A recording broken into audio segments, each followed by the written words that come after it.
Assalamualaikum warahmatullahi wabarakatuh.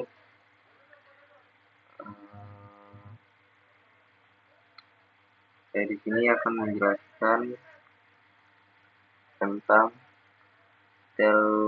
pembahasan Tailwind CSS yang kita ketahui itu adalah Tailwind CSS itu adalah sebuah framework CSS yang berbasis utility first. Utility first itu adalah apa namanya? Coba kita lihat di sini.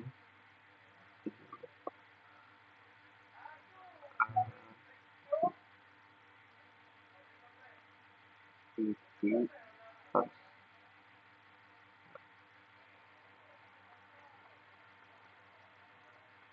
Nah, utility first itu adalah sebuah pendekatan dalam CSS framework seperti Tailwind CSS yang menggunakan class kecil, utility class untuk langsung menerapkan gaya style ke elemen HTML tanpa harus menulis CSS terlebih dahulu. Ya. Jadi daripada bikin class CSS panjang di file terpisah, kalau kita pakai Tailwind CSS ini, dia sudah menyediakan CSS-nya di dalam atribut HTML. Nah, contohnya seperti ini. Nah, ini yang dimaksud dengan utility first Tailwind CSS. Lanjut. Nah, kemudian yang kedua itu memberikan class siap pakai untuk styling. Berarti dia tuh ibarat kayak templating untuk HTML dan untuk tampilan web.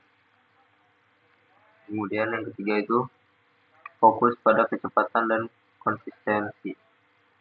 Nah, Tailwind itu termasuk sebuah framework CSS yang dia tuh benar-benar fokus ke kecepatan sebuah tampilannya dan konsistennya untuk menampilkan sebuah tampilan di dalam sebuah web. Kemudian ini dia kelebihan Tailwind CSS. Kelebihan Tailwind CSS itu yang pertama adalah cepat dalam styling. Jadi dia itu membuat sebuah styling atau tampilannya itu dengan sangat cepat. Tidak perlu kita harus satu-satu membuat sebuah styling CSS-nya. Kemudian yang kedua, konsistensi desain. Kemudian yang ketiga, responsif bawaan mobile first. Jadi di Tailwind CSS ini dia sudah bisa meresponsifkan sebuah web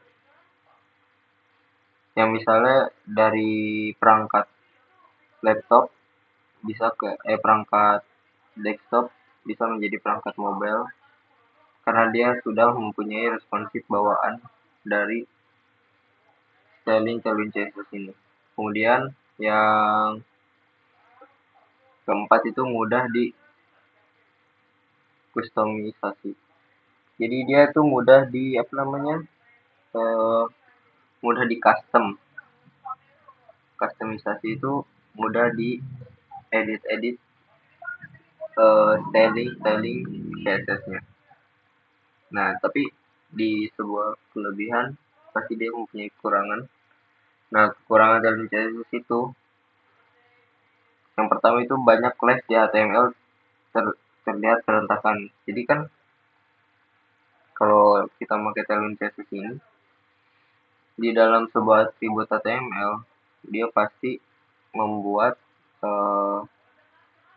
class untuk styling CSS Tailwind CSS ini. Nah, kan seperti ini. Ini kalau misalnya kita buatnya banyak, itu pasti kelihatannya kayak berantakan. Kemudian yang ketiga, butuh adaptasi awal bagi yang emang kurang dalam pemakaian Tailwind CSS ini butuh adaptasi karena dia butuh eh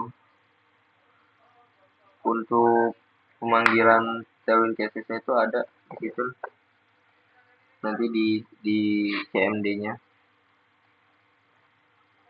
bagi yang memakai Tailwind CSS CDI. Nah, kemudian yang ketiga, tidak seperti CSS biasa. Betul sekali. CSS Tailwind ini dia nggak kayak CSS biasa. Kalau CSS biasa kan dia kayak dari background color paddingnya itu dipanggil benar-benar satu-satu. Nah, kemudian kalau Tailwind CSS itu dia pasti cuman kalau background cuman BG, kemudian text weight, P itu padding, masih banyak lagi lah. Kemudian lanjut lagi kita ke cara instalasi Tailwind-nya. Nah, cara instalasi Tailwind CSS ini yang pertama kita bisa memakai via CDN. Nah, via CDN ini itu hanya untuk kita ingin mencoba sebuah Tailwind CSS dengan cara cepat, tidak perlu mendownload sebuah filenya, sebuah foldernya, kemudian memanggil stylingnya lewat CMD. Nah, itu bisa kita coba lewat via CDN. Kemudian ada yang kedua ada via NPM. Nah, via NPM ini bisa dibilang adalah via CDI yang lebih fleksibel dan fleksibel. Nah, contohnya itu seperti di bawah ini. Ini kalau kita memakai CDN ya, kalau contoh CDN, kalau contoh yang memakai via CDI ini, jadi kita mendownload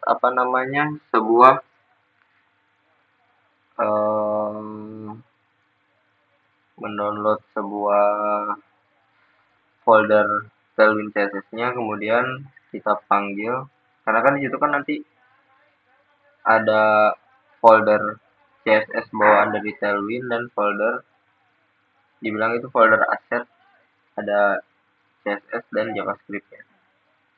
Nah, nanti itu kita lewat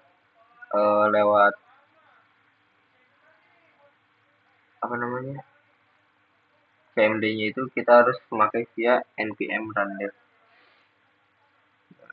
Kemudian lanjut, nah ini contoh ke Tailwind CSS.